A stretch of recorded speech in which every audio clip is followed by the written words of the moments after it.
Someone said they have no sound. Oh, there we go. Good. So you can hear me.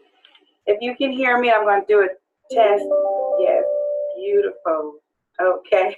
I'm getting some responses. So that means that you can hear me. Can you see me? Great. Great, great, great. I think we're working. All right. So it's not just me here today. I've got Amanda Tri-Case. Thank you so much for joining me, everyone. Good, good, good, good. Okay, and I see a lot of people already have access or are familiar with the chat feature. Looks like someone else is struggling with sound. I think you check your speakers or make sure that you have speakers connected to your computer. If not, then you won't be able to hear, and you'll probably want to maybe grab a laptop and sign back in. Try that out. But we'll go ahead and get started. I can see a few people up top as well. Welcome, welcome. We're at about 70 or so participants, so I think that's a good number for people with RSVP, and we'll get started. My name is Brandy Hatcher, and I'm the Substitute Center Specialist. I've got a co-presenter here with me today, and that's Amanda Tri-Case. Good morning. She's one of the clerk threes here in the Substitute Center, and we're excited.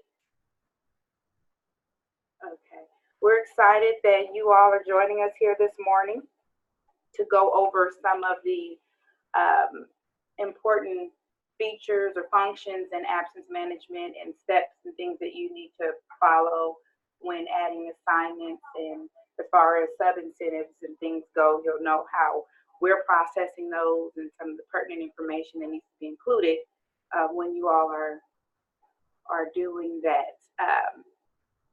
We've got another person having difficulty hearing.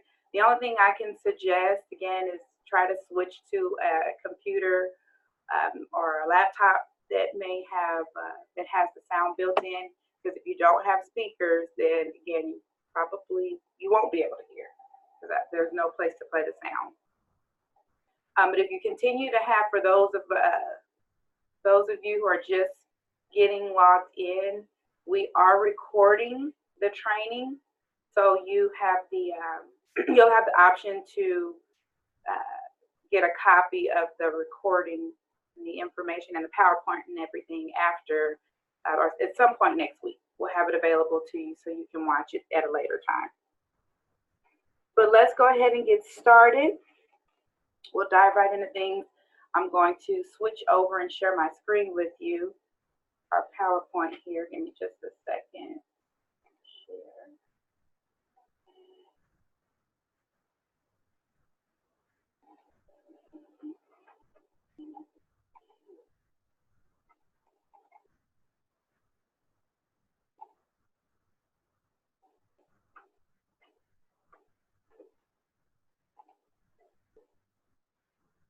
There we go. Okay, can you all see that, the presentation? Let me know if you all are okay and can see that, the first slide.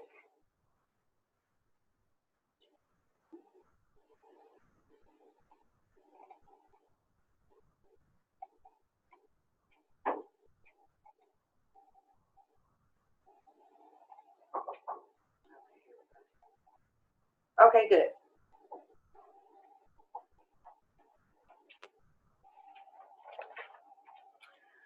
All right, so let's talk about we'll have an overview, just a brief overview of what we're going to talk about today.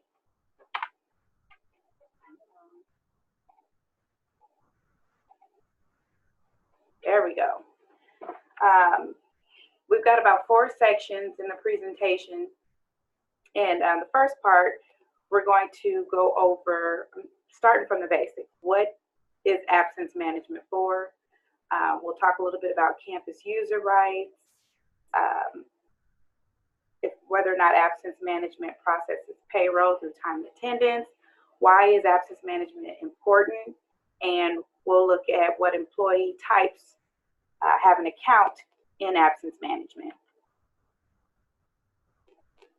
The district uses absence management, just kind of in a nutshell, to manage and monitor our absences and daily fill rates for the entire district. Our substitutes use the system to view and accept assignments. Our full-time staff, like our certified teachers or instructional staff, they also use absence management to schedule assignments, and they have the ability to assign substitutes. Campus users, they have the ability to create assignments, assign substitutes, and run reports to monitor attendance for your particular or their particular location. Who are campus users? We have one campus user, which is always the school administrator or the principal, and that is the only approver. You should only have one approver per location. And that, again, is your school administrator. And then we have two, so you'll have a total of 3 campus users at each facility. Oh, this one is?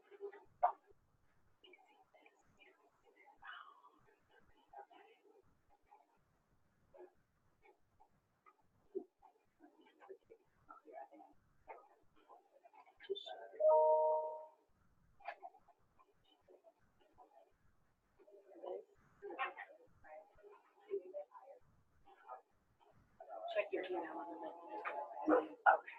All right, sorry about that. Here we go. I'll go back. Hang on.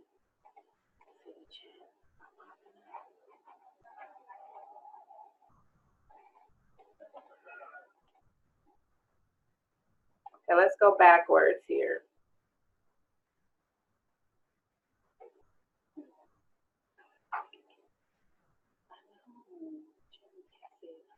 Okay, are you still with, everyone still with me?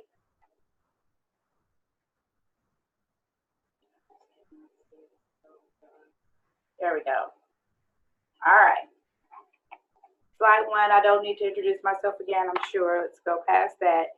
The slide for the overview. We'll just go through it really quickly. Why absence management is important. Can you see the presentation now? Okay, great. All right, next slide. We talked about campus users. Every location has 3. One is the principal or school administrator. The other 2 are ones that are designated by the principal. Typically, it's the secretary or bookkeeper or one of the clerks that comes in early. It just depends on who the principal has, again, designated. And any request for changes with campus user rights should always be submitted by the school administrator. And you can send those requests via email to myself or Brenda in the sub center, and we'll make those adjustments for your location.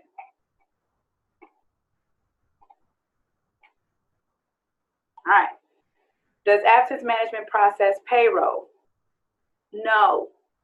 The 2 are not connected. They are not related, and they do not talk to each other.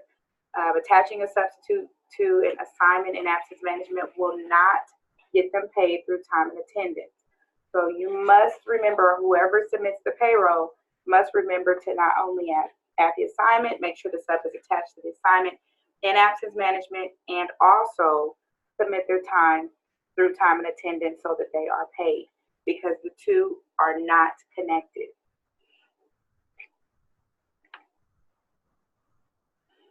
Also, if you have questions throughout the presentation, I think I skipped over this part, forgive me. Try to write them down, make note of them on a separate notepad, and at the end, you'll have an opportunity to go through, you'll have an opportunity to ask the question.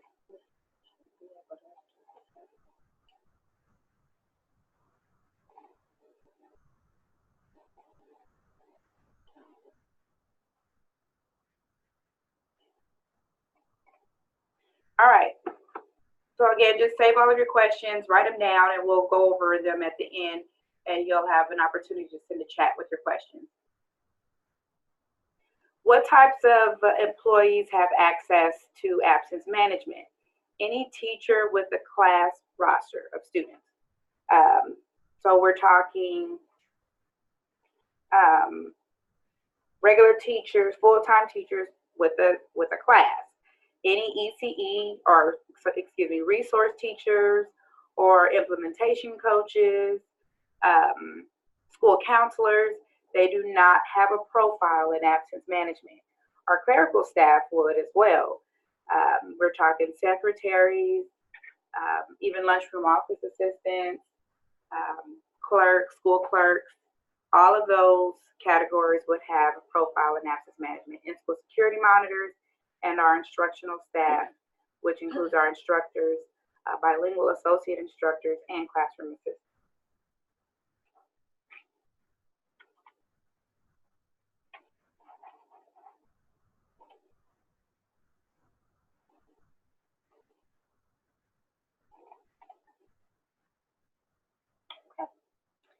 So now I'm going to talk a little bit about using absence management every day, creating and editing assignments, who can create an assignment, and how to edit them once they're in the system. So let's see. So who can create a substitute request or assignment? Our teachers, anybody with a full-time, account in absence management can go online and create an assignment for themselves. Any of your campus users in the building can create an assignment for anyone in their location. And then anybody here in the sub center can create an assignment as requested by a teacher or a campus user in your building. Once an assignment is created, they become available online for our substitutes to see. So it's important to have all the accurate information you're going to need. So to create an assignment for a teacher absent, you'll select the teacher's name from an alphabetical list. You're going to select the date or a date range for the absence, the absence reason, a sick day, PD, JCPS leave, and then include any relevant notes. That would be the grade level, whether there's planning materials available for the sub, and include those in the notes to substitute.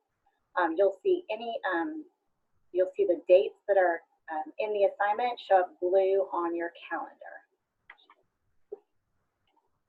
For a teacher vacancy, now that's a teacher that's resigned or somebody that's no longer in your building, you're going to select the appropriate vacancy profile for this vacancy. That would be a teacher vacancy, special ed vacancy, or early childhood teacher vacancy. That vacancy profile can't be changed once the assignment is created, so you're going to make sure you have that correct at the beginning, or you'll have to delete it and go back and recreate that. This is also the stage where it's important to have the position control code in the accounting field, and that relates to our sub incentives, and we'll talk a little bit about that later. But you're going to use that accounting code field, the little custom drop-down menu, and enter that accounting or the position control number in that field. So once that assignment is created, it'll be visible to subs online, and the phone system will start to call out for it. If you've confirmed with a sub that they can work in that assignment, you can go ahead and assign a sub to that job using the assign sub button. It'll pull up an alphabetical list of subs. If you don't see your sub's name in that list, they may have a non-working day, or they may already have an assignment.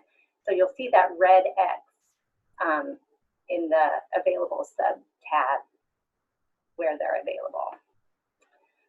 Once a sub is assigned to a job, they will receive a notification in their absence management account that they've been assigned to that job. If you ever need to remove a sub from an assignment, you can use the remove sub button. If you have a multiple day assignment and you need to remove a sub from just one day, the remove sub button will take them out of every day of the assignment. You'll have to split a job if you need to remove a sub from just a single day.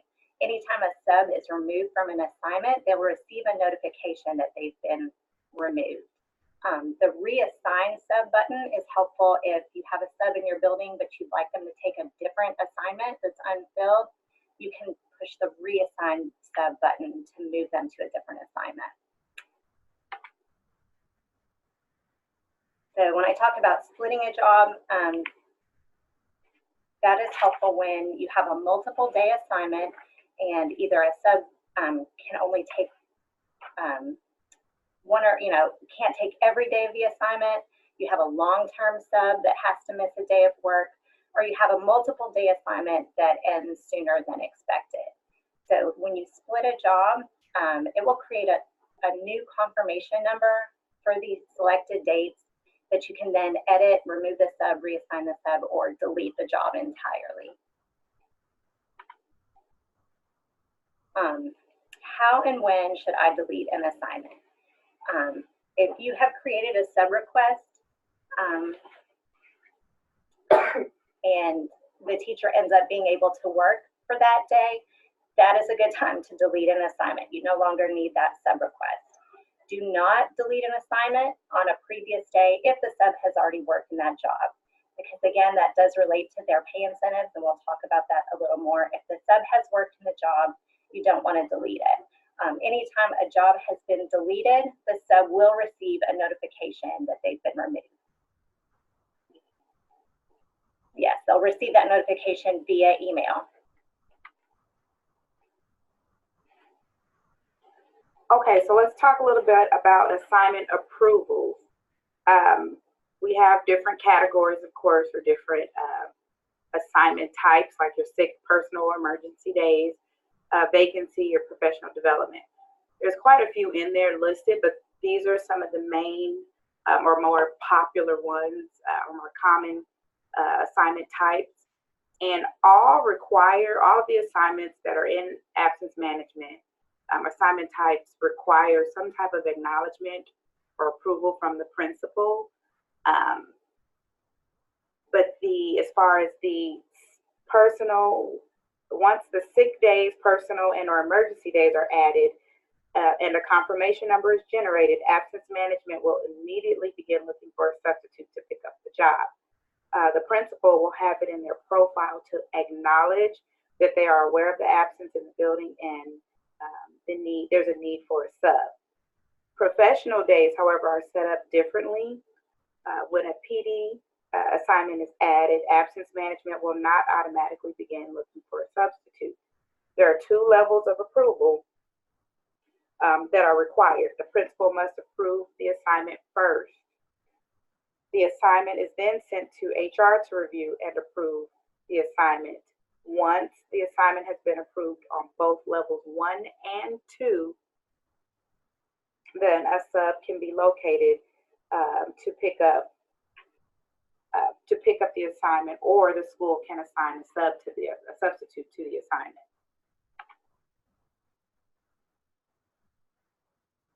When running your daily reports and you notice that a PD assignment has not been picked up, or you're having trouble seeing where it is, first check to see if the assignment has been approved.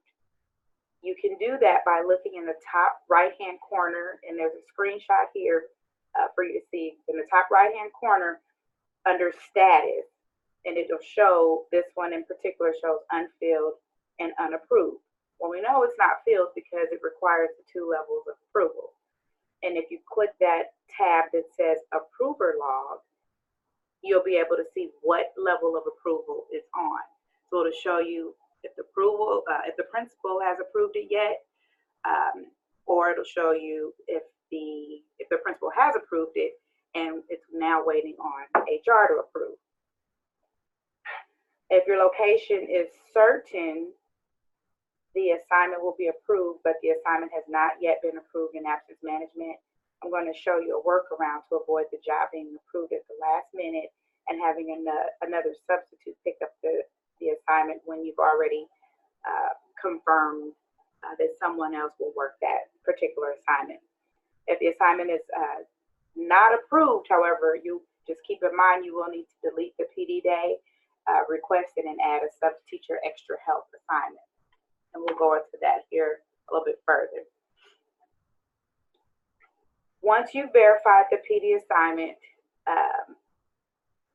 is most definitely going to be approved, go into your assignment and change the substitute required field to no sub required. And I've got that circled there in that screenshot for you.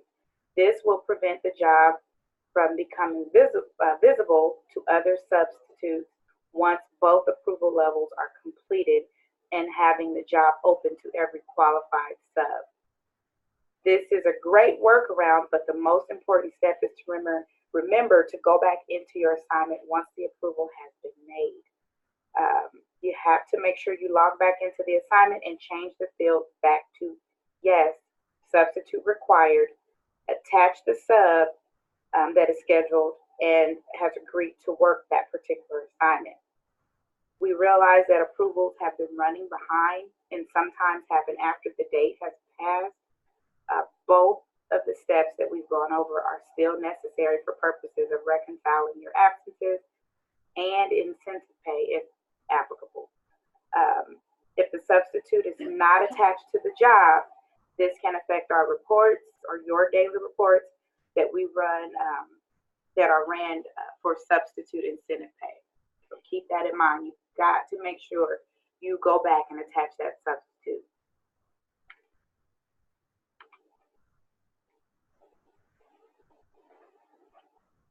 Let's go over why that verification step concerning your PD assignment is imperative for your location.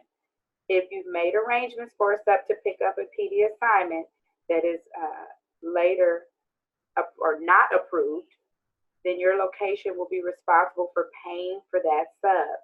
You will also need to make sure that you delete the PD day previously requested and add a sub teacher extra help assignment, as I mentioned earlier. There are instances where the professional development assignment is maybe like a Monday through Wednesday. We know that PDs are almost always pretty much never approved for Mondays or Fridays. In this case, you need to split the job. Like Amanda mentioned, you would delete the Monday assignment that was listed as professional development, and you'd create a separate assignment that is sub extra person for that Monday or whichever date that was not approved. And you're still going to attach that substitute. Your location is now responsible for paying that sub for coverage for that day. This can be problematic as the sub accepted the assignment under the impression that they would receive a $20 incentive bonus for covering a PD on a Monday. However, because the assignment was never approved by HR and the sub has now been assigned as sub extra person, they will not receive the $20 incentive. So please be careful when making those prearranged agreements for sub coverage for a PD day and you're not for certain as to whether or not the assignment will be approved. When in doubt, you can always contact HR to verify whether or not the paperwork for the professional leave request has been approved or will be approved, so that you can go ahead and make those arrangements to get the coverage if there's a delay with the assignment being approved in absence management. And always, always, always make sure you add plenty of notes under your assignments, those details, so that we know what's going on and what the specifics are with the pertaining to the assignment. This was a PD day. This teacher was with a sub extra person. Mrs. Jones was out attending this conference, and the sub covered. We'll put the sub's name and what class they covered.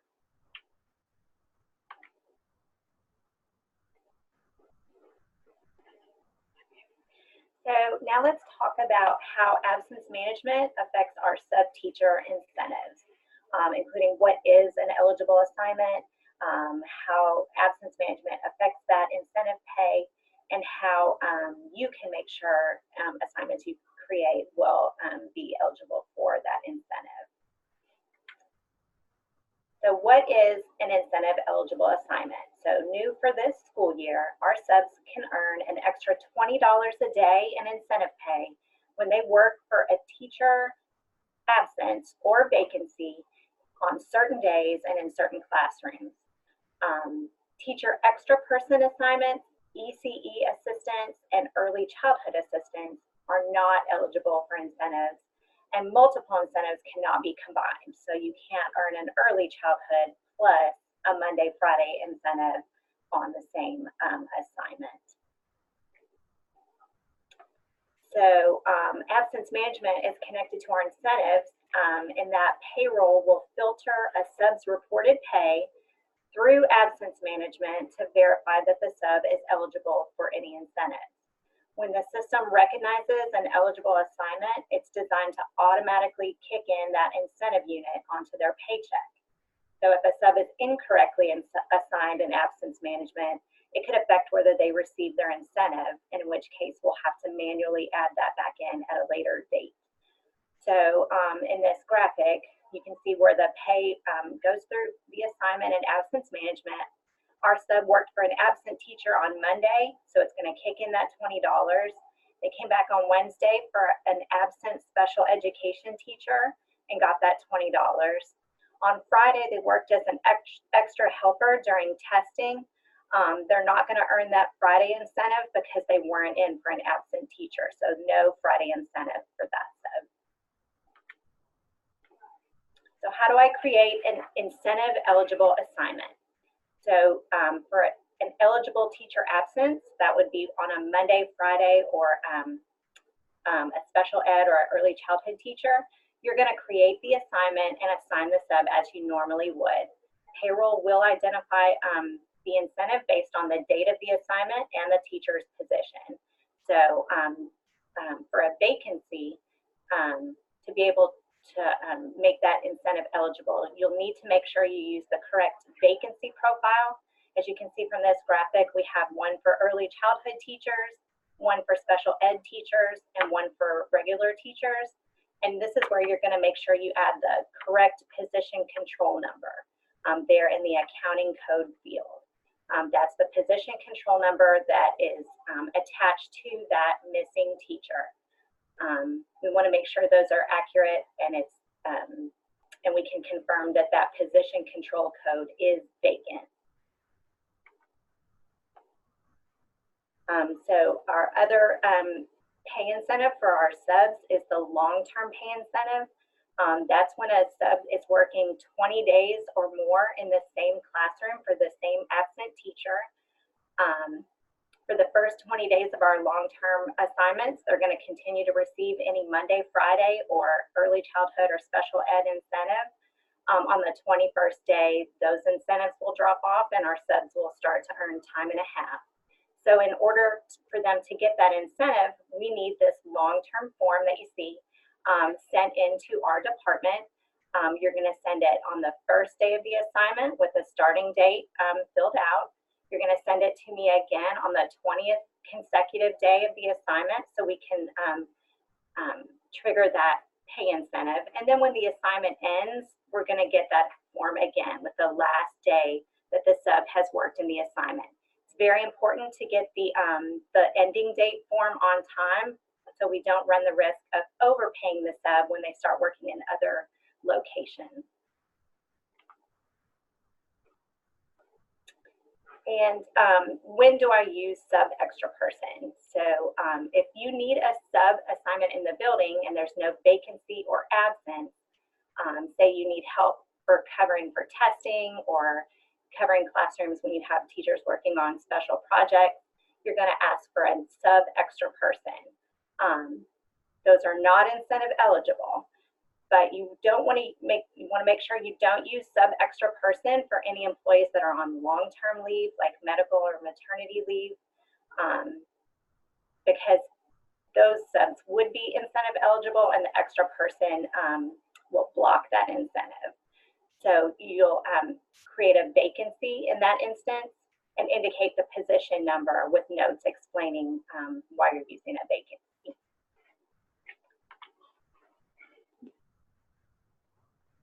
All right, let's talk a little bit about vacancies and position control numbers. I know Amanda touched on it a little bit, but I want to dive a little bit deeper if we could. I'm going to explain how to use your position control report, how to locate your position control numbers, what to do if you're having trouble, and how this impacts the sub-teacher incentive payment. Here's a screenshot of what your screen looks like when you are creating a vacancy. Remember, the accounting code field cannot be left blank. That is a surefire way to make sure that your location shows up on the incentive error report. And then you get those lovely emails from the sub center and your position control text saying, there's an error we need you to correct. So we know we never, ever, ever leave it blank. I know it's a little bit confusing because the section that requires you to enter the position control number is titled accounting code. So you automatically want to enter the school accounting code because that's what it says. We're working on changing the title of the field, but make a note to yourself that that field is for your actual position number for the position that is vacant. For your teacher position that is vacant, your position number is not the school's accounting code. One way to remember this is to understand that your position number will never include special characters or letters. So please don't leave any messages for the sub-center to review either, like, hi, look for the number tomorrow. I'll look for the number tomorrow with a little smiley face. No. Believe it or not, we've seen that. So please always enter the position number for the vacancy and never leave the field blank. This is necessary to ensure the sub-teacher receives their $20 incentive pay on all eligible incentive assignments. 80 to 85% of the time, a substitute that doesn't receive their incentive is because something was missing in the assignment on absence management.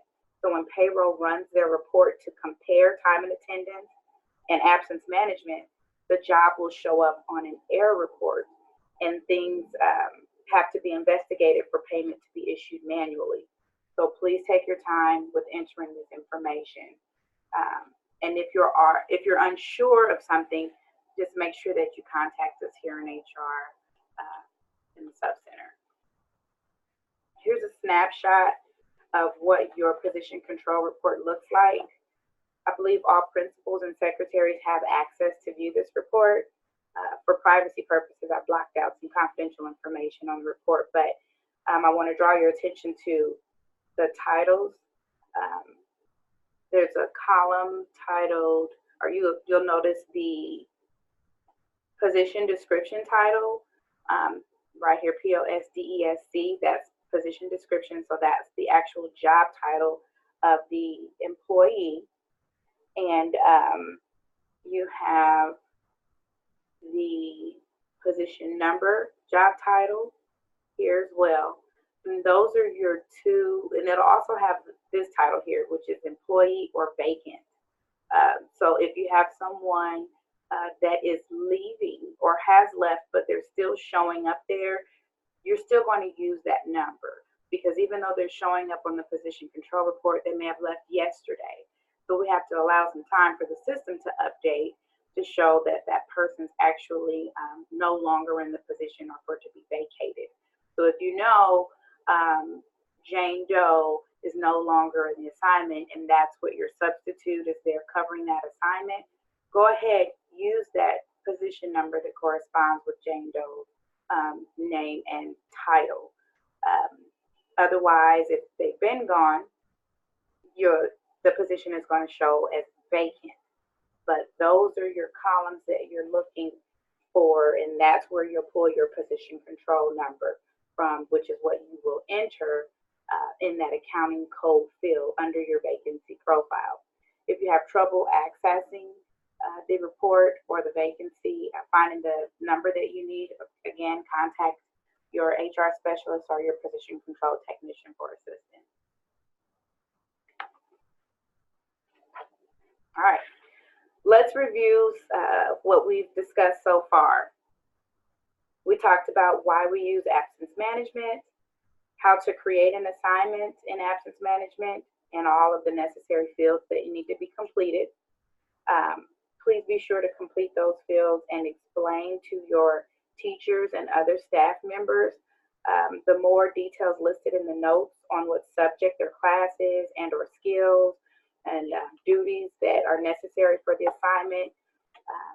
you can increase the likelihood of someone picking up that job because the substitute can better prepare themselves for the assignment. So keep that in mind and make sure that you're communicating that with your team as well. We also looked at vacancy profiles and why it's important to make sure you are selecting the correct profile. When in doubt, call the sub center for assistance and we'll make sure that we get you pointed in the right direction. We went over how to edit or delete an existing assignment in absence management. As campus users, you hold a lot of power in your hands, and deleting an assignment can be dangerous. So please make sure that you're careful with that feature. Again, when in doubt, please call us here in the Substitute Center. We can tell here in Central Office if a record was created and deleted, but we won't be able to retrieve any notes or other specifics on the assignment, so just be cautious. We know that time and attendance and absence management are unrelated, and they do not talk to one another. So assignments not only have to be added to absence management, but payroll has to be entered through time and attendance to ensure that our substitutes are paid on time. We took a look at professional development and the importance of verifying and working to obtain those approvals on time. We also discussed some workarounds if the assignment has not been approved, but we know what sub we want to cover the job, and we know for sure that it will be approved. So remember, it's always important to attach that sub to the assignment to have a record of who worked and to ensure that incentives are paid correctly. Another reminder on PDs is that Mondays and Fridays are not approved. So be careful and make sure that we're paying close attention to that. When teachers are putting those in, double check that that's something that was maybe prearranged and will be approved by HR. Otherwise, you know that should not be entered as a professional development day for that teacher. As much of this information you can communicate again to the teachers and staff, the better. That way you can ensure that everyone is on the same page. Lastly, we went over the position control report and how to read it. Remember, only position numbers are entered in the accounting code field, not the accounting code, nor any special messages to payroll or HR. We most definitely do not want to leave that field blank. Anything else that we want to reiterate? I think we talked about the other vacancies. We went over that. Okay, any other questions? I know I have one so far. Where do we get the position control report? Contact your HR specialist in your zone or for your location because they can send you the link. There's a link that you would click and you should already have access. It writes, you just sign in using your same username and password and you'd be able to pull the report up. If you have any trouble accessing that report, your HR specialist can make sure that they set that up or get you right so that you can view that report. I think that answered both of those questions. Anything else? Will subs be paid the extra incentive pay on Mondays or Fridays? Okay, so as Amanda mentioned before, yes, but it depends. As long as it's an incentive eligible assignment and they're attached to the assignment in absence management and paid through time and attendance. So remember, those two don't talk, so it's important that you've got both of those entered in there.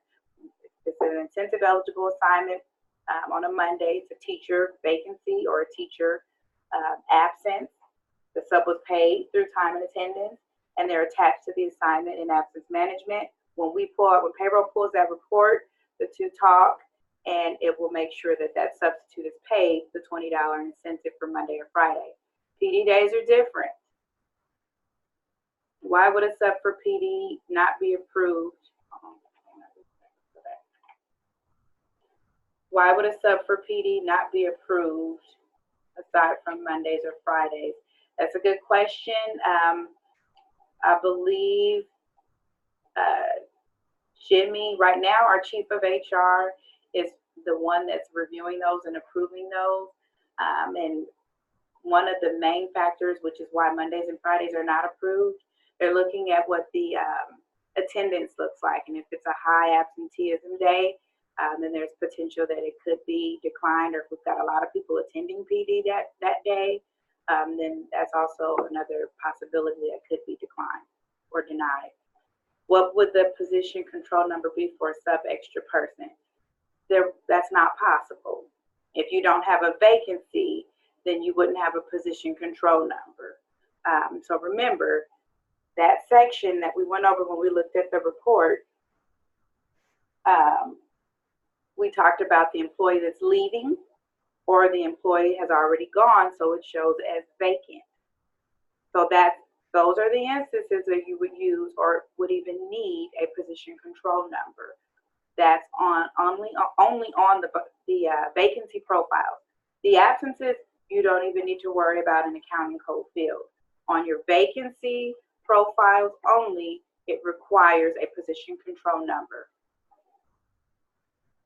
Next question is, if a sub picked up a job late, can we change the time on absence management? No, you can make a note, and if you're paying them, if it was super late and they're not being paid the whole day, then that would just need to be noted. I just say make a note in absence management and then pay them accordingly in time and attendance. I have a sub that's been here for a while for a vacancy. Do I need to go back and correct the accounting code on the assignment for the past? Send me an email on that one. The sub that's been here for a while on a vacancy, do I need to go back and correct the accounting code? Send me an email about that job and we'll look at it. If there's a possibility that the sub has been missing out on their incentive pay, we'll clear that up on our end. But send me an email about it and we'll research it. I've experienced the PDs being approved by both, and yet it isn't released for a sub to pick up. Okay, so I'm not sure if you're talking about it's been approved, because right now we've got kind of like a twofold process where you're having to do the paperwork and in absence management. So it has to be approved in absence management in order to be visible, remember, to any sub. So, and then you've got that screenshot that shows you how to view that approval log. So if this happens again, take a look at that tab in absence management and it will show you if both approvals have taken place. If it shows both approvals have happened and the sub is still not able to view the assignment, let us know. But actually, it sounds like your question is the sub didn't pick it up. That may just be that no one picked up the assignment. Doesn't necessarily mean that the job wasn't visible to anyone to actually pick it up. So there's a difference there. A sub didn't pick it up, or the job wasn't visible. If the job isn't visible, then we need to look back at that approval log and see what's going on there and make sure both levels of approval have taken place. If a sub didn't pick it up, that's different. That could mean that we didn't have anyone that was interested or available in picking that assignment up. So if you experience it again in the future, like I said, give us a call and we'll look at it together. This question is, how should I enter a sub for incentive pay when I enter them as sub extra help because the employee was docked and I can't attach a sub to them? Okay, so that's an instance where the employee has become inactive in absence management and you can't create an absence form. In that case, you're going to create a vacancy and use that employee's position control number to identify that it's a vacancy. You don't want to use sub extra help because they're not going to get that incentive pay. Anytime you have somebody that's run out of days and they go inactive in absence management, you're going to use a vacancy to request that sub.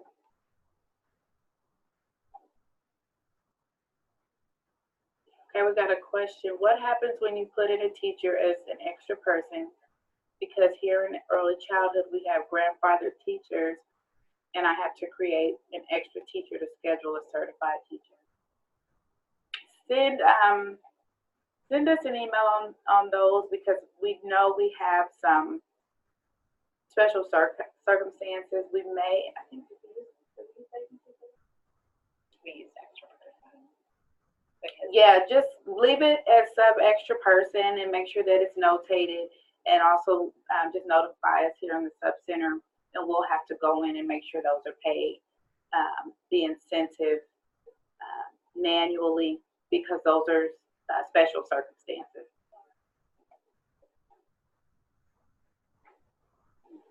Will the board pay for a sub working in a vacancy? That's district funded, yes. Vacancy or an absence for a teacher. Or I guess it could be for any of those categories. Sorry. can we have, can we have more than 3 campus users? I think the system does cap it at 3 campus users per location. I'll have to look at that. As of right now, it's capped out at 3. But if you have some extenuating circumstances, you can send me an email and we'll try to reevaluate it. Oh, Dr. Greenweb sent an email our director, and she listed some instructions there for you. If you look here in the chat message, and I'll copy it and make sure everyone gets a copy as well. You go to the JCPS website, click employees, logins, and scroll down to staffing management. This is instructions on how to get a copy of your position control report. And contact your HR specialist if you can't log in. What if it's a PD and you have to enter them as an extra person on Monday or Friday? Will they receive the incentive pay? So we went over that one. If it's a professional development, it shouldn't be on a Monday or Friday because those are typically approved. So if you have to enter it as a sub extra person, then your location is paying for that coverage because it's extra help, and there is no incentive pay because it's an extra person assignment. If the PD is not approved, then it needs to be, it's not incentive eligible, and it needs to be entered as sub extra person. So we just have to make sure that we're being careful with putting in those assignments when there's a delayed approval on those. If the sub is a no-show, how would you like that documented? You can make sure that the substitute is removed from the assignment, number 1. If you can't make the adjustment yourself, in absence management, call the sub center, and you can fill out one of the formal substitute teacher or substitute evaluation forms and send that over to us, and we'll make sure that it's documented properly.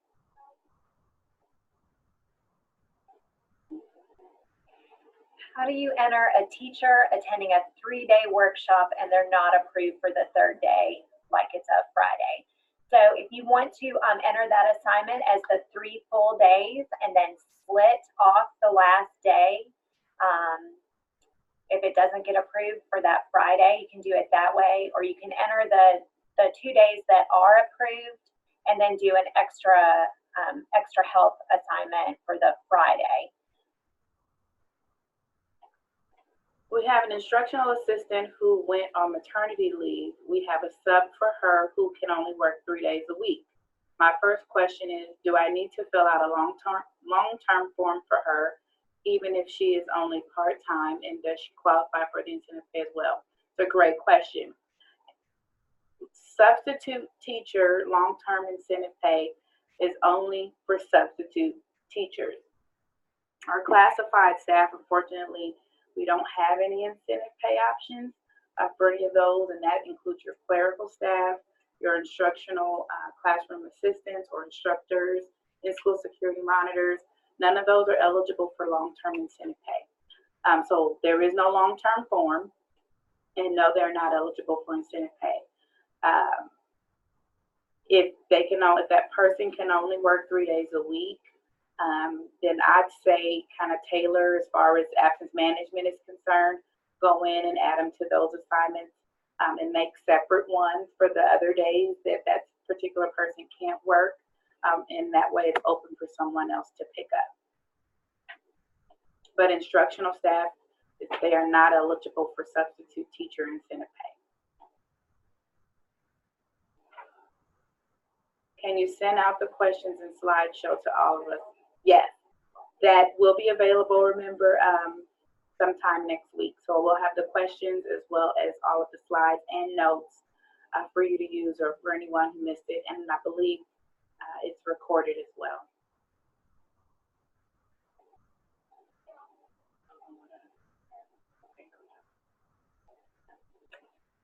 Okay, this question is for a sub working for a vacancy. Oh, that's not a question.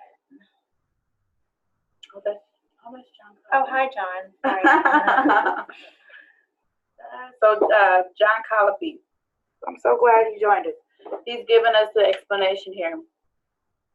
You will want to make sure that you use the correct, for a sub working for a vacancy, you will want to make sure you use the correct sub-teacher code in time and attendance in order for the district to cover the cost. The account code, the account to use should be the same Oregon project as the vacancy, but with this object number.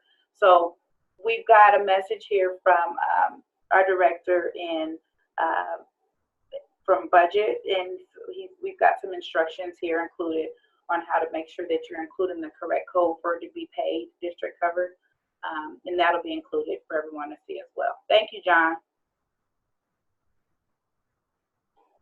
I have an employee who is going on maternity leave starting the first week of January. Do I need to fill out a long-term paper for my sub because she is planning to be out at least 4 to 7 weeks? Maybe. Yes, if this is for a certified teacher, we do want to have that long-term form for your employee on the first day. Now, with maternity leaves, I understand that sometimes babies make up their own minds and those dates can change. So at any time, the start date of a long-term might change. Just call us and let us know and we can update that. So we'll want to receive the form for that person on the first day. We'll track the sub and make sure they hit their 20th day, and then send it again when your employee gets back from her maternity leave.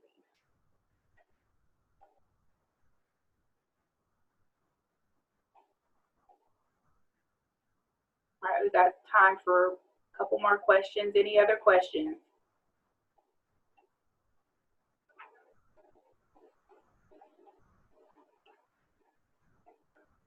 All right.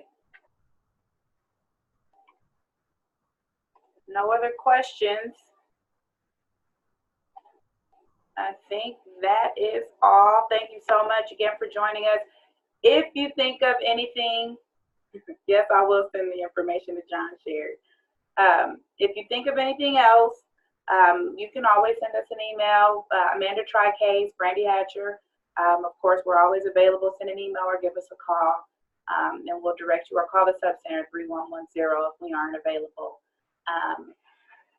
We appreciate your time. I have one more question. Do we have to reconcile anything in absence management? I see that on the system. I recommend it just for record keeping purposes. You want to make sure that everything, all of your substitutes are attached. Every date is included because like we talked about before, when time and attendance with regard to incentive pay, when we pull those reports, we want to make sure that everyone is showing attached as they should be. The substitutes are attached according to their history in case they need that as a reference. So it's always a good idea just to make sure that you have done that for record keeping purposes. Enjoy the rest of your day. Thank you again for joining us. Have a good one.